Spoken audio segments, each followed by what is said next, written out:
sholat getol, puasa jalan. Tapi masih banyak di antara kita kalau mau berbuat baik sering pilih kasih dan pandang bulu. Hei, ngapain saya bantuin kamu? Kamu bukan keluarga saya. Ngapain saya tolongin kamu? Kamu kemarin gak nyoblos saya. Betul apa tidak? Ibadahnya mah rajin, tapi berbuat baik sering pilih kasih dan pandang bulu. Anggota badan kita yang begini tinggi, mulia, dan mahal. Begitu sujud menghadap Allah, adanya sama persis dengan anggota badan kita yang paling bawah, yaitu telapak kaki. Ayo kita renungkan. Orang yang sholatnya berhasil, dia memupuk nilai-nilai imannya makin mantap. Dalam kehidupan sehari-hari, dia berusaha untuk menyingkirkan sifat sombong dalam hatinya. Apa sih yang mau kita sombongin?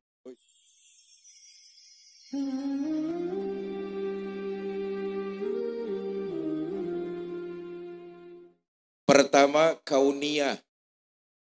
Apa kauniyah? Sebuah peristiwa yang prosesnya sebab akibat. Kalau ada sebab, pasti ada akibat. Ini kausalite. Peristiwa ini bisa dicerna pakai otak manusia. Contoh. Siapa rajin belajar, dia akan pintar. Ini peristiwanya disebut kauniyah. Rajin belajar sebab, pintar akibat. Jelas? Jelas? Siapa rajin menabung, dia punya uang. Rajin menabung sebab, punya uang akibat. Peristiwa ini disebut kauniyah. Contoh gampangnya lagi deh. Tuh, ada anak kecil tuh. Kalau ada anak kecil, otak kita ngomong. Nih ada anak kecil nih. Pasti ada ibu, ada bapak. Betul apa tidak? Kerjasama yang baik antar ibu dan bapak, ada anak. Betul. Peristiwa ini disebut kauniyah, sebab akibat, kausalite. Bisa dicerna pakai otak manusia. Tapi ada peristiwa yang kedua, prosesnya ilahiyah. Apa ilahiyah? Kemauan Allah. Nah, peristiwa ini nggak bisa dicerna pakai otak manusia. Otak kita kudu tahu diri. Hei. Tahu diri. Nggak semua peristiwa bisa dicerna pakai otak. Ilahiyah nggak bisa. Dia hanya bisa dicerna dengan hati dan keyakinan. Jelas? Nggak masuk akal. Nggak diterima dengan otak kok. Hanya diterima dengan iman.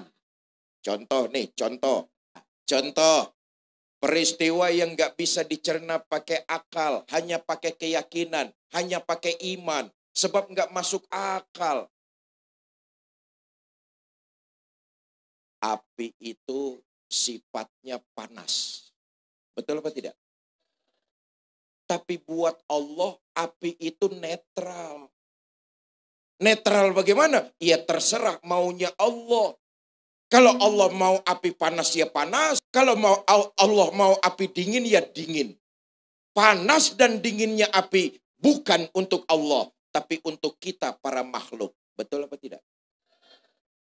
Waktu Nabi Ibrahim dilemparkan ke dalam kobaran api yang menggunung, Allah memerintahkan kepada api, ya naru kuni bardan wa salaman ala Ibrahim.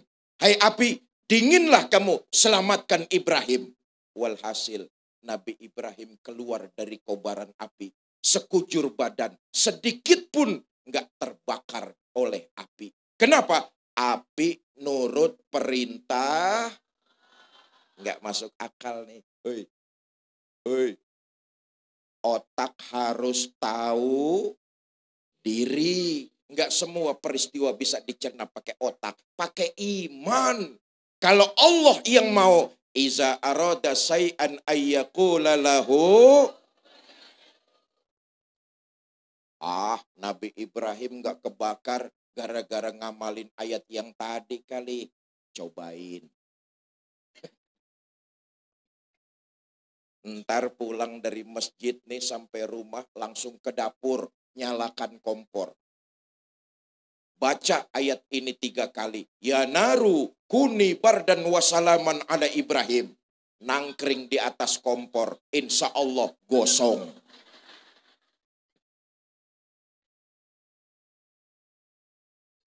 Nggak bisa dicerna pakai otak. Nggak bisa dicerna pakai otak. Hanya dengan iman. Iza aroda syai'an ayyakula lahu kun fayakun. Contoh lagi nih. Siti Maryam. Sepanjang hidupnya lewat sejarah kita tahu nggak pernah punya suami. Betul apa tidak? Tapi Allah mau Siti Maryam bisa hamil melahirkan Nabi Isa. Walaupun sepanjang hidup nggak pernah punya suami. Tapi Allah yang mau Siti Maryam hamil melahirkan Nabi Isa. Kita sayangkan di Kecamatan Kopang masih banyak juga perempuan yang nggak mau kalah sama Siti Maryam.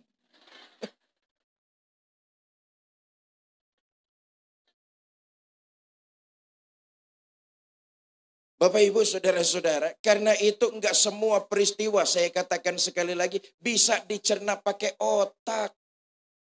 Kalau yang kauniyah iyalah, tapi enggak semua, sebab ada peristiwa ilahiyah, kemauan Allah. Hanya dengan nilai-nilai keimanan, kita bisa meyakini itu semua. Nah, karena itu sore ini, saya ingin mengajak kita semua untuk memupuk terus nilai-nilai keimanan kita kepada Allah Subhanahu. Tadi ayatnya sudah disampaikan, sudah dibacakan oleh qori kita tuh. Semua dosa-dosa hamba akan diampuni oleh Allah. Kecuali hamba yang melakukan perbuatan syirik menyekutukan Allah Subhanahu wa ta'ala. Maka sore ini saya mau mengajak kepada kita semua untuk bersihkan iman kita, murnikan iman kita, pupuk terus dan tingkatkan kualitas iman kepada Allah Subhanahu.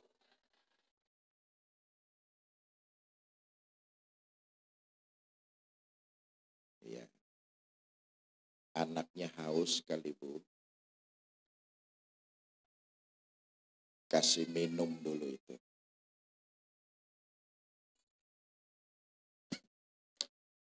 Repot pidato kalau ada saingan, repot urusannya. Yuk, sore ini kita tingkatkan kualitas iman. Jaga kemurniannya. Jangan sampai tercampur dengan sesuatu yang menyekutukan Allah.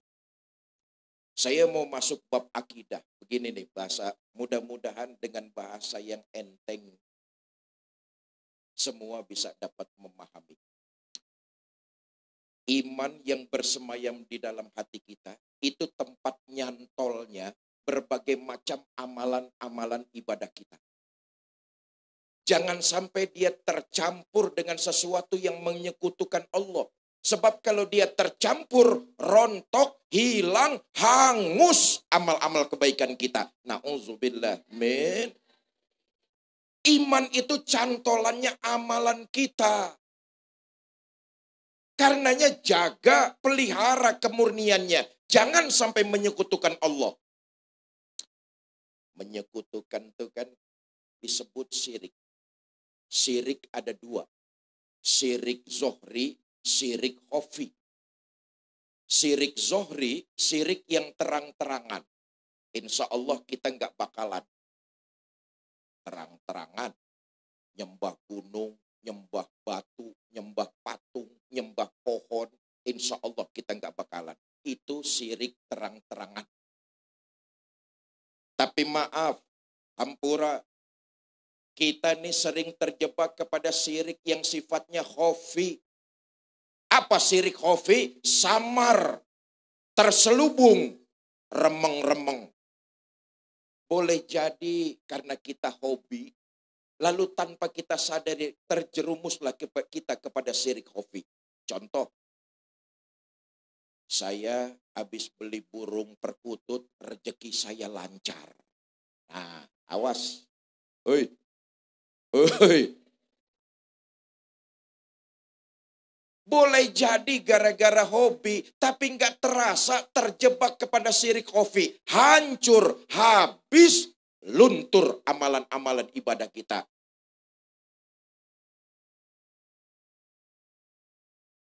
Hobi batu cincin misalnya. Saya nih habis pakai cincin ini nih. Jangankan perawan, nenek-nenek ngeliatin lemes nenek-nenek. Nenek-nenek buat apaan nenek-nenek?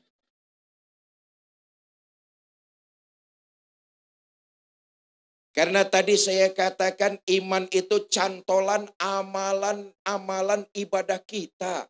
Beginilah. Saudara, orang mah. Kalau boleh pidatonya pakai mah di sini. Boleh nggak pidato pakai mah di sini? Boleh ya. Orang mah mendingan amalnya sedikit tapi imannya benar. Daripada amalnya banyak, imannya salah. Nah, ini iman cantolannya. Idealnya seorang muslim imannya benar, amalnya banyak.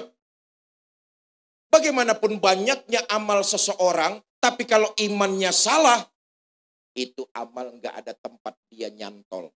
Amalnya nguap, ngawang, ngambang. Bu, ibu tahu ngambang? Kayak yang di sungai itu ya, ngambang. Karena itu jaga keimanan ini. Pupuk terus dia supaya meningkat kualitasnya. Bagaimana cara kita memupuk nilai-nilai keimanan? Dengan memperbanyak amal ibadah dan tebarkan kebaikan. Maaf ya, maaf. Ibadah yang kita kerjakan itu harus membentuk karakter kita menjadi orang yang lebih baik dari sebelumnya. Itu namanya imannya berhasil. Imannya meningkat. Orang yang imannya meningkat kelihatan. Ketika ia selesai melaksanakan ibadah, maka ibadah jembatan untuk melakukan perbaikan. Ini yang penting nih. Maaf, selama ini kita beriman baru di mulut saja. Makanya sempurnanya iman, ulama-ulama fikih itu sepakat. Yang disebut iman itu iqrarum bil lisan, tasdiqum biqalbi, wa af'alum bi arkan. Ini iman nih. Diucapkan dengan lisan, diyakini dalam hati, dan diikuti dengan seluruh anggota badan. Itu baru iman tuh. Hei. Kita nih beriman baru cuma lisan. Apa buktinya Ustadz? Lihat sajalah ibadah-ibadah yang kita kerjakan hanya sekedar menggugurkan kewajiban. Bukan dijadikan jembatan untuk perbaikan, tapi hanya sekedar gugurin kewajiban. Buktinya apa Pak Ustadz? Gampang. Sholatnya rajin, tapi ngomongin tetangga hobi.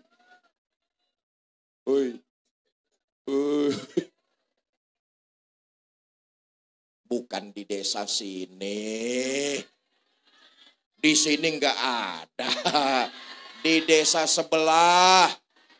Desa sebelah tuh, sholatnya merajin, tapi ngomongin orang jalan terus. Desa sebelah.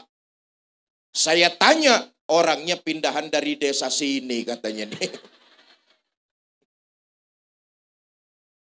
Ibadah kita jadikan jembatan untuk perbaikan diri. Kualitas iman meningkat. Apa buktinya? Dia berubah jadi manusia yang lebih baik dari sebelumnya. Sholatnya mah rajin, tapi nyolongin panen tetangganya. Ada di situ yang kayak begini, ada? Mana dia orangnya?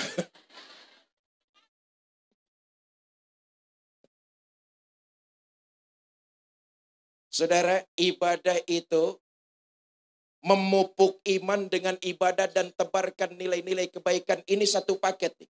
Orang yang memupuk nilai keimanan, dia rajin ibadah. Ibadahnya bukan cuma sekedar formalitas, tapi selesai ibadah yang dia lakukan, dia terjemahkan dalam kehidupan sehari-hari di tengah masyarakat. Ini yang terpenting. Sholat misalnya. Ya Allah, sholat tuh kalau kita terjemahkan ajaran ibadah sholat, kita ini jadi muslim yang rahmatan lil alamin. Cuma sayangnya mohon maaf, mendirikan sholat hanya terjebak menggugurkan kewajiban.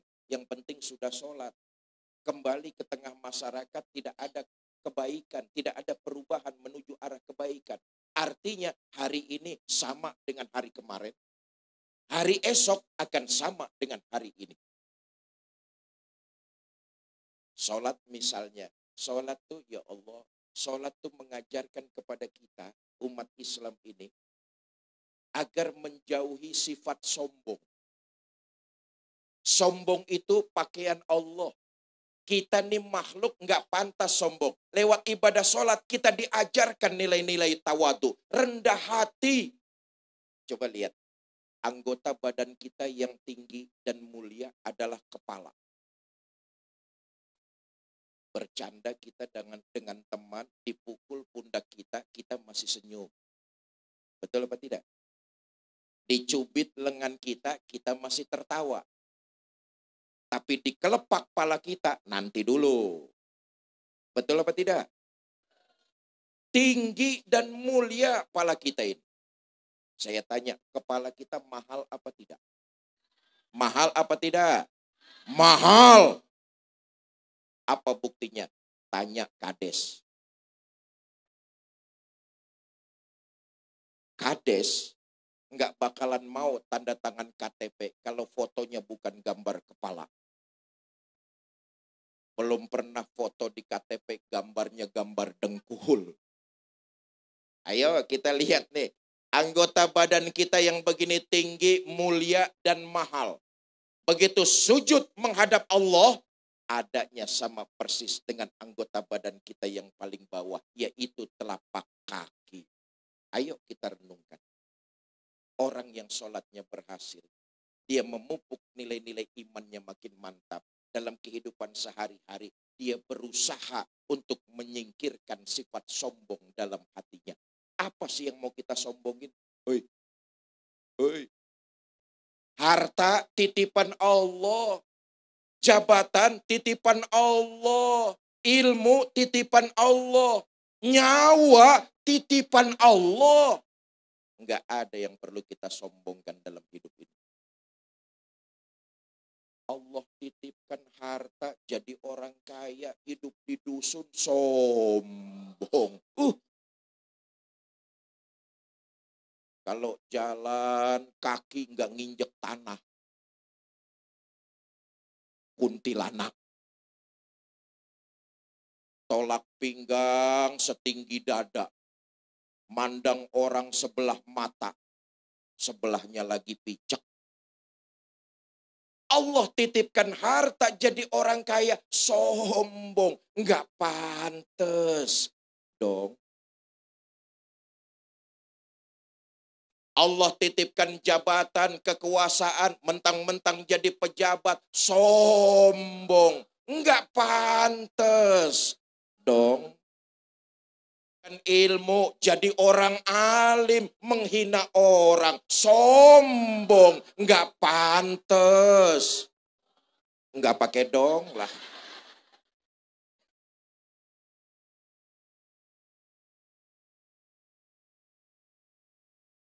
Sholat itu diantaranya adalah membentuk karakter kita. Tadi kita sholat asar. Esok mudah-mudahan Allah berikan kita umur panjang.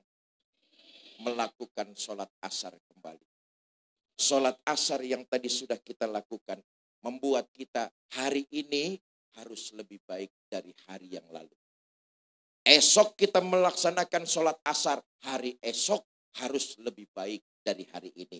Itu imannya meningkat, ibadahnya berhasil. Dia tebarkan nilai-nilai kebaikan. Contoh gampang begini nih. Iman dipupuk meningkat dengan memperbanyak ibadah. Kalau imannya meningkat, ibadahnya rajin, kelihatan dalam kehidupan sehari-hari. Istri yang ibadahnya mantap, sholatnya baik, maka kelihatan selesai dia dari melaksanakan ibadah sholat, ia akan lebih baik lagi dalam kehidupan di rumah tangganya. Istri yang ibadahnya baik, memupuk nilai-nilai keimanan, dia kelihatan tingkah lakunya. Dia akan lebih pandai lagi menghormati dan menghargai suaminya. Mau kemana-mana, izin sama suami, itu menghargai suami. Hoi, hoi. Cium tangan suami, itu menghormati suami. Hoi, saya tanya nih, tadi mau datang ngaji ke sini, izin nggak sama suaminya? Cium tangan suaminya.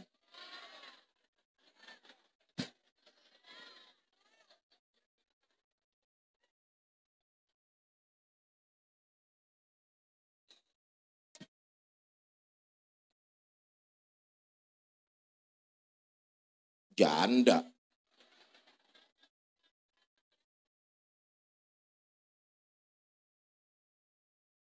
Bapak Ibu saudara-saudara, saya kembali memupuk kualitas iman, memperbanyak ibadah. Nilai-nilai ibadah diterjemahkan dalam kehidupan sehari-hari. Lagi-lagi nih, ada dua. Pertama, sholat mengajarkan kita sifat tawadu, rendah hati. Kita ambil ibadah sholat sajalah.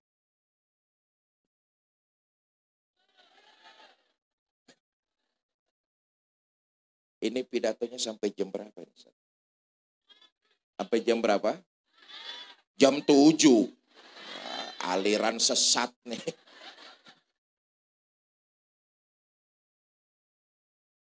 Pertama ibadah sholat tuh mengajarkan kita untuk punya sifat tawadu. Yang kedua, ibadah sholat itu mengajarkan kita untuk menjaga kerukunan. Merawat kebersamaan, memantapkan nilai-nilai persatuan. Itu sholat mengajarkan kita nilai-nilai itu tuh. Sebentar kita akan memasuki waktu maghrib. Coba lihat. Kita sholat berjamaah di Masjid Nurul Yakin.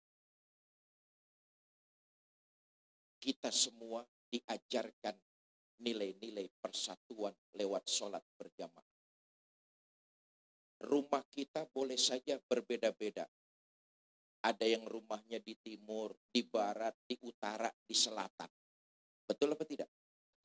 Tapi begitu kita masuk ke dalam Masjid Nurul Yakin, hendak melaksanakan ibadah sholat berjamaah, kita sudah diajarkan itu. Merawat dan menjaga persatuan. Boleh saja kita arah datangnya berbeda-beda, tapi begitu kita masuk ke dalam masjid, semua kita menghadap arah yang sama. Membaca bacaan yang sama. Mengikuti tuntunan Nabi yang sama. Menyembah Allah Tuhan yang sama. Itu artinya sholat yang kedua mengajarkan kepada kita untuk menjaga dan merawat nilai-nilai persatuan. Walaupun kita berbeda, saling menghormati, saling menghargai, dan tetap saling mengasihi. Sholat berjamaah mengajarkan kita itu. Aneh. Aneh. Kalau ada orang yang sholat berjamaahnya rajin, tapi kembali ke tengah-tengah dusun, malah memprovokasi orang lain untuk musuhan. Aneh. Hoi. Hoi. Aneh. Betul apa tidak? Lewat sholat kita diajarkan menjaga persatuan. Kita boleh saja datang dari arah yang berbeda-beda. Tapi begitu masuk masjid, semua kita menghadap arah yang sama. Artinya perbedaan harus kita tinggalkan. Saling menghormati, saling menghargai, dan tetap saling menyayangi. Berbeda itu kan cuma kulit. Berbeda cuma kulit mah enggak apa-apa. Tapi kewajiban kita menjaga persatuan lewat sholat kita diajarkan. Saya dengan saudara pasti berbeda. Pasti. Saudara ada yang lahir di Lombok Tengah. Ini Lombok Tengah. Ya. Ada yang lahir di Lombok Barat. Ada yang lahir di Lombok Timur. Ada yang lahir di Sumbawa. Ada yang lahir di Bima. Saya qadarullah lahir di Jakarta. Enggak mesen. Nih semua nih. Lahirnya ada yang mesen. Enggak ada. Betul apa tidak? Loh kita enggak mesen kok. Kita berbeda itu kita enggak mesen. Perbedaan adalah rahmat. Tapi di Masjid Nurul Yakin saya diajarkan. Walaupun saya berbeda kelahiran, tempat kelahirannya dari ibu bapak semua. Saya diajarkan dari Masjid Nurul Yakin. Perbedaan harus membuat kita saling menghormati karena menjaga nilai-nilai persatuan. Itulah kita keluarga. Walaupun berbeda tapi saling menghormati. Makanya saya datang ke dusun desa apa itu?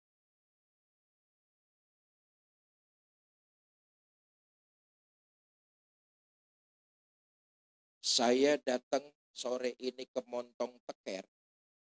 Iya, betul ya? Saya datang sore ini ke sini nih, oh saya nggak merasa seorang tamu kok. Saya hanya merasa seorang keluarga. Walaupun kita berbeda, tapi kita saling menghormati. Itulah kita keluarga. Saya berbeda, saya merasa datang ke Montong Teker hanya sebagai seorang keluarga yang mengunjungi keluarganya sendiri.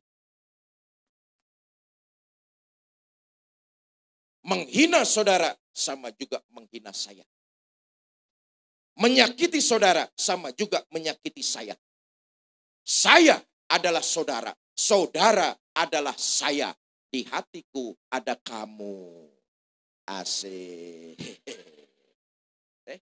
Masjid Nurul Yakin mengajarkan kita itu menghormati perbedaan dengan saling menyayangi. Kita ini keluarga. Keluarga pasti berbeda. Perbedaan harus saling mengisi. Bukan mencaci maki. Jelas ini? Jelas? Perbedaan kalau kita mau dewasa. Justru menambah warna keindahan dalam hidup kita. Contoh yang gampang-gampang sajalah.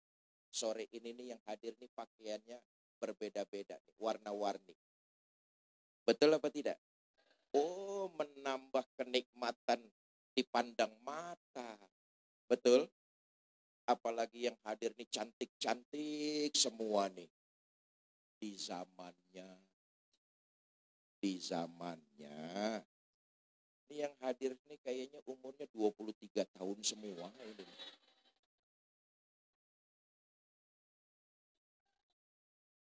Apalagi saya lihat ibu-ibu ya Allah semangat. Wajahnya glowing. Saya yakin pakai bedaknya macam-macam ini. Ada yang pakai bedak Maybelline, Revlon, Pipa, Paralon.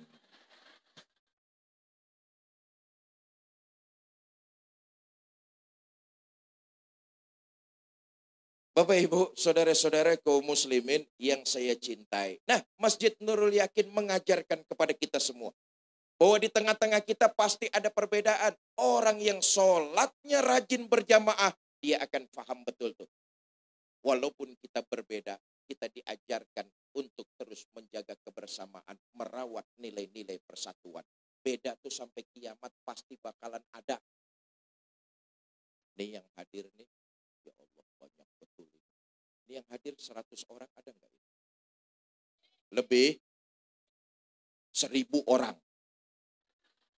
Campur yang goib di sawah-sawah. Nih yang hadir ratusan orang ini nih, ada enggak yang wajahnya sama? Enggak ada. Jangankan wajah sama, senyum saja beda-beda. Betul apa tidak? Karena itu kita diajarkan dari masjid lewat sholat berjamaah. Walaupun kita berbeda, saling menghormati. Jaga kerukunan, jaga persatuan. Beda mah boleh. Beda warna, beda pilihan. Boleh. Beda organisasi. Boleh. Yang nggak boleh gara-gara berbeda pilihan sama tetangga pelotot-pelototan. Cuma gara-gara beda pilihan kepala desanya sama tetangga marahan tuh sampai 17 setan. Ada di sini yang kayak begitu? Ada? Enggak ada lah di sini. Ya, Bapak Ibu, saudara-saudara, saya kembali memupuk kualitas iman dengan memperbanyak ibadah. Ibadah bukan cuma sekedar formal, rutinitas. Tapi juga nilai-nilai dari ibadah kita terjemahkan ke dalam kehidupan kita sehari-hari. Orang yang beribadah hari ini, dia harus lebih baik dari hari kemarin. Orang yang esok hari beribadah, maka kebaikannya harus lebih banyak daripada hari ini. Itu ibadahnya berhasil tuh. Hoi. Hoi. Saudara, contoh dan teladan kita adalah baginda Nabi besar Muhammad Shallallahu Alaihi Wasallam. Nabi itu ibadahnya paling hebat. Nabi ibadahnya paling sempurna. Ibadah Nabi rukun dan syaratnya paling benar. Betul apa tidak? Kita lihat. Selesai Nabi melaksanakan ibadah, kembali ke kehidupan di tengah masyarakat. Nabi terjemahkan nilai-nilai ibadah dengan menebarkan kebaikan kepada siapapun juga. Ini yang harus kita contoh. Sebab apa? Islam itu agama yang rahmatan lil. Maka setiap kita tunjukkanlah ketika kita berada di tengah masyarakat, jadilah umat yang rahmatan lil. Ibadah sudah kita kerjakan, maka di tengah masyarakat kita tebarkan kebaikan dimanapun juga. Jangan pernah pilih kasih, jangan pernah pandang bulu. Nah ini dia nih. Kita pergi haji iya, umroh bolak-balik, sholat getol, puasa jalan. Tapi masih banyak di antara kita kalau mau berbuat baik sering pilih kasih dan pandang bulu. Hei, ngapain saya bantuin kamu? Kamu bukan keluarga saya. Ngapain saya tolongin kamu? Kamu kemarin gak nyoblos saya. Betul apa tidak? Ibadahnya mah rajin, tapi berbuat baik sering pilih kasih dan pandang bulu. Saudara, kalau mau berbuat baik sering pandang bulu, yakinlah yang enak yang banyak bulunya. Siapa? Monyet. Nabi saya katakan tadi ibadahnya luar biasa. Tapi kembali ke tengah masyarakat, beliau mencontohkan kepada kita, berbuat baiklah kepada siapapun juga. Jangan pernah pilih kasih dan pandang bulu. Itu imannya meningkat, ibadahnya berhasil. Di sudut kota Madinah, ada Yahudi tua buta.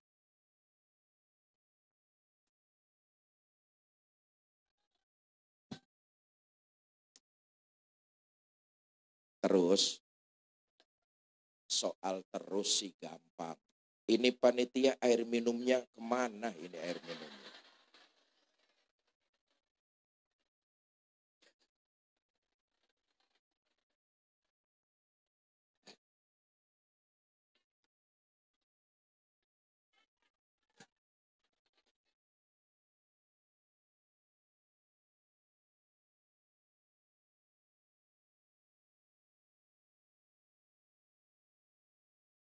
Nah, makasih.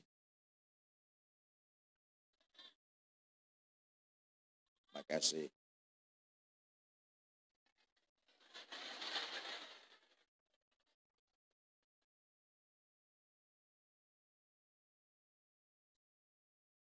Saya jadi curiga lama-lama toren ditaruh di hadapan saya.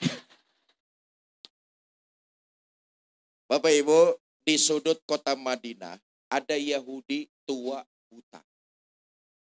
Nabi datang ke sana berbuat baik sama Yahudi tersebut. Allahumma sholli wa sallim wa barik alaihi. Ayo kita lihat perbedaannya. Nabi itu aslinya orang Mekah. Betul apa tidak? Kaum muhajirin. Ini orang asli orang Madinah. Kampungnya beda, dusunnya nggak sama. Nabi pemimpinnya orang-orang beriman. Sementara ini orang Yahudi kelotokan. Agamanya juga berbeda. Tapi Nabi datang berbuat baik sama Yahudi tersebut. Allahu Akbar. Iman meningkat, ibadahnya hebat. Dalam kehidupan sosial bermasyarakat, Nabi mencontohkan kita harus jadi manusia yang bermanfaat. Jelas ini? Jelas? Nabi datang berbuat baik sama Yahudi tersebut. Apa yang Nabi lakukan? Nabi nyuapin makanan. Ini Yahudi karena dia buta, hanya mengandalkan pendengaran. Dia dengar di depannya ada orang lewat. Berdiri lalu pidato. Mas!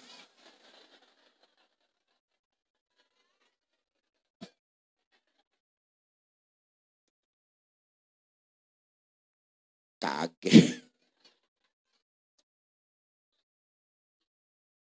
Mas, yang barusan lewat di depan saya, hati-hati kalau ketemu Muhammad. Nggak usah dipercaya omongannya. Muhammad tukang bohong.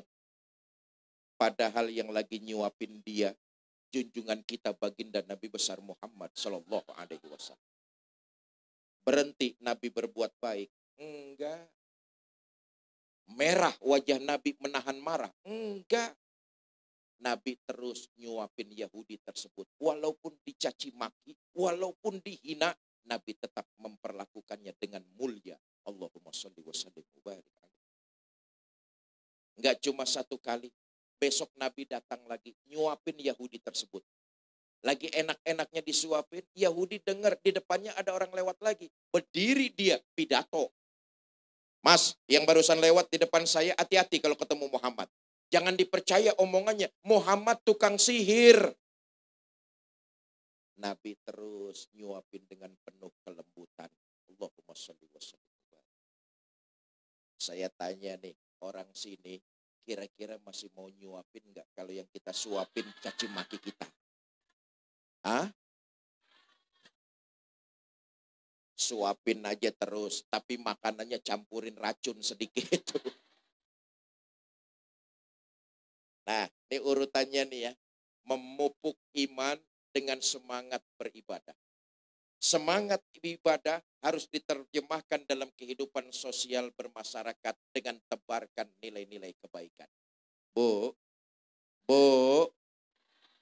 kebaikan yang kita lakukan bukan untuk menyenangkan Allah. Kejahatan yang kita kerjakan bukan juga kita sedang menzolimi Allah. Dua perbuatan itu akan kembali menimpa diri kita sendiri. In ahsantum li anfusikum wa in asa'tum falaha. Kamu berbuat baik, kebaikan itu akan kembali buat dirimu. Kamu berbuat jahat, kejahatan itu akan menimpa dirimu juga. Saudara berbuat baik sama orang lain. Kelihatannya orang itu menerima kebaikan yang saudara lakukan. Tapi hakikatnya saudara sedang berbuat baik bagi diri saudara sendiri. Jelas ini? Jelas? Contoh. Nanti selesai pengajian, Pak Kades ngamplopin saya uang 3 juta. Contoh lah. Contoh. Kelihatannya Pak Kades berbuat baik sama saya. Betul apa tidak? Tapi hakikatnya Pak Kades sedang berbuat baik bagi dirinya sendiri. Karena perbuatan baik itu akan kembali buat dirinya sendiri. Allah nggak ngambil keuntungan dari perbuatan baik kita. Allah nggak perlu ibadah kita. Allah nggak perlu kebaikan kita. Ibadah dan kebaikan yang kita kerjakan, manfaatnya akan kembali buat diri kita. Begitu juga kejahatan yang kita lakukan. Saudara berbuat jahat, kepada orang lain. Boleh jadi orang itu menerima kejahatan yang saudara lakukan. Tapi hakikatnya saudara sedang berbuat jahat bagi diri saudara sendiri. Kenapa? Perbuatan itu akan kembali buat dirinya. Maaf, maaf. Nih ratusan orang yang sore ini hadir nih. Ini kan calon-calon jenazah.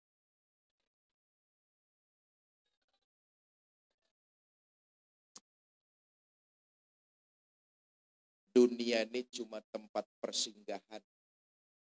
Hei, hei. Quran sudah menyatakan tuh. Dunia ini adalah tempat permainan. Silakan kita bermain. Tapi jangan main-main. Kenapa? Walaupun hidup kita di alam dunia singkat.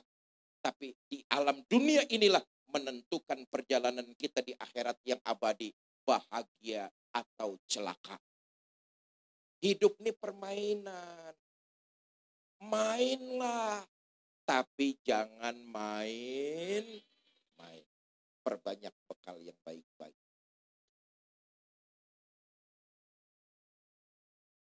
Dunia tempat persinggahan. Kita di sini hanya sebentar. Karena akan masih terus melanjutkan perjalanan. Ustadz sebentar bagaimana? Ustadz, umat-umat terdahulu tuh umurnya kok hidupnya panjang-panjang, lama-lama Ustadz. Ya, kalau ibu bapak belajar sejarah, Nabi Adam tuh umurnya 1000 tahun. Anak cucu keturunannya umurnya ribuan tahun. Usianya panjang. Nabi Nuh umurnya 850 tahun. Umatnya ya kira-kira umurnya 800, 900, 1000 tahun. Panjang. Tapi kita ini umat Nabi Muhammad. Oi. Kita ini umat Nabi Muhammad. Nabi kita itu wafatnya umur 63 tahun. Betul apa tidak? Kita umat Nabi Muhammad. Yakinlah umur kita nggak akan jauh-jauh daripada umur Nabi Muhammad. Makanya yang sore ini umurnya sudah 55 tahun. 8 tahun lagi. Woi, 8 tahun lagi. Yang sore ini umurnya sudah 60 tahun. 3 tahun lagi. Woi, 3 tahun lagi. Yang sore ini umurnya sudah 62 tahun 11 bulan.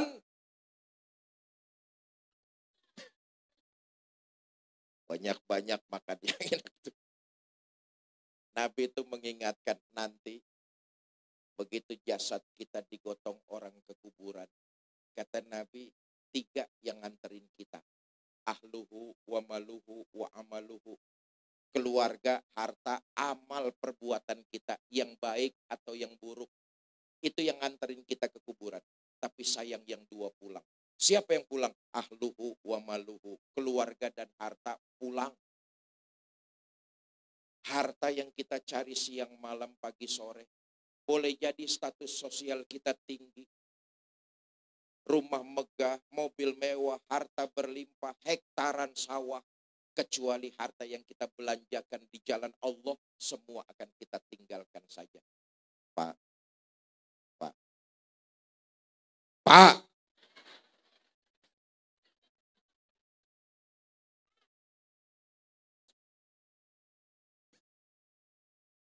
Harta kita yang abadi adalah yang kita sedekahkan di jalan Allah. Pak, selebihnya begitu kita mati, harta itu akan kembali.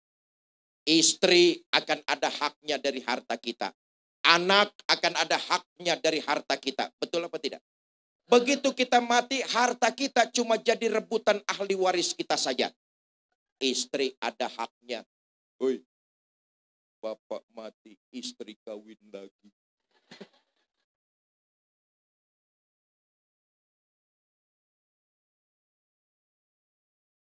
Harta yang nggak bakalan kita bawa. Betul apa tidak? Keluarga bagaimanapun cintanya, hari itu tak seorang pun mau nemani kita masuk ke dalam kubur. bapak-bapak mati duluan. Jangan mengharap istri mau nemani masuk ke dalam kubur. Cintanya istri sama kita, Pak, bohong, manis di bibir, gak sesuai dengan kenyataan.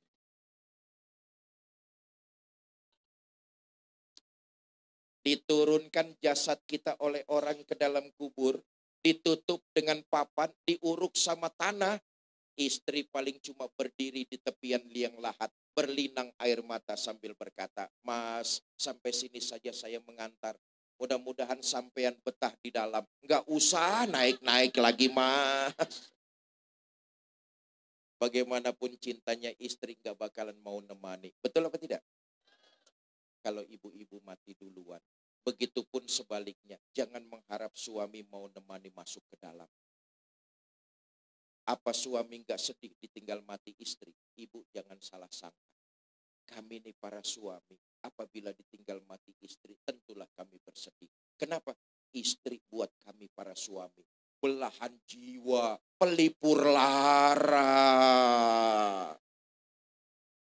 Pret.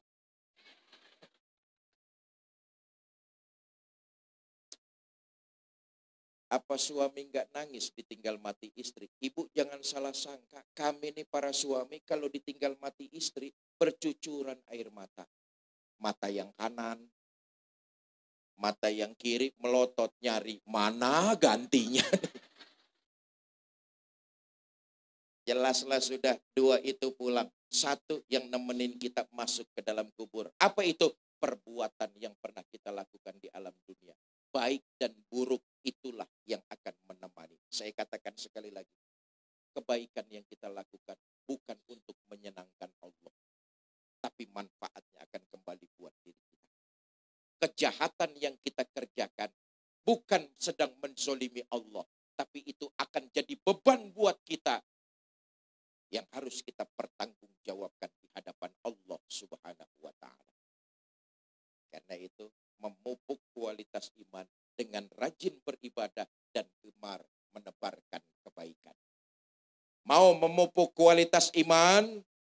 Ya, yang jawab 30 orang.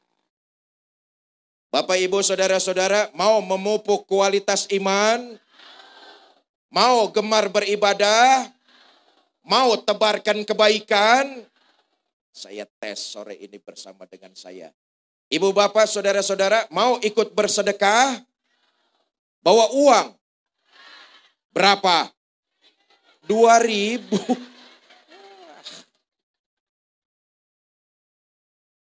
Masuk kebun binatang saja tiketnya 50.000. Itu lihat monyet. Masa lihat Fikri Zainuddin MZ 2.000. Mahalan monyet ketimbang saya tuh. Nah, yang namanya sedekah itu kan yang penting ikhlasnya. Nanti panitia akan mengitarkan kotak-kotak amal, ibu bapak diisi seikhlasnya. Sudah siap? Mana dimulai dari saya dulu sini. Mana panitia? Saya bawa uang apa enggak ini?